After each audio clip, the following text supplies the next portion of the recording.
ko zaman tawaye wadda doshe ke komi.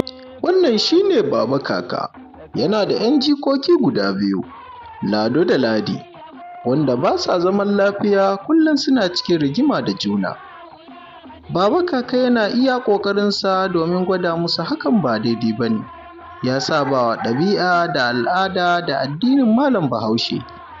Kamar yadda kuke gani, ga Ladi cikin damuwa bayan sun yi faɗa da Lado, shi ma Lado yana cikin damuwa bayan sun yi faɗa da Ladi. Wata rana Baba Kaka ya kira Lado da Ladi ya ce, ku zauna, yau zan ba ku wani labari wanda za ku ɗauki darasi cikinsa, ku gane rigima tsakaninku a matsayinku na yara 'yan uwa bayi da amfani. Akwai wasu 'ya'yan akuyoyi guda biyu, kullum cikin rigima da juna suke. Mahaifiyarsu tana iya ƙoƙarinta domin ta gwada musu abin da suke yi ba daidai ba ne, amma ba sa jin magana. Duk lokacin da suka haɗu sai sun yi rigima. Wata rana suna tsakiyar rigima, ashe kura tana laɓe tana kallon su, tana ta dariya tana shirin ta far musu.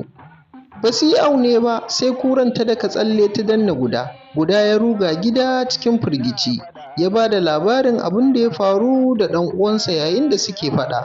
Cikin kuka ɗan akuyan nan ya ce, mama ki haƙuri, da mun saurari zancenki, da ba mu je muna faɗa a jeji ba, har kura ta far mana ta kashe min ɗan uwa. Daga yau na yi nadama, ba zan sake faɗa ba, ba zan sake saɓa wa maganarki ba ya ke mama.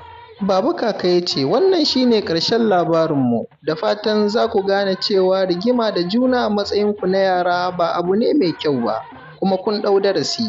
Nan take Lado da Ladi suka rungume junansu suna neman gafara, suka yi alkawari ba za su sake yin faɗa ba.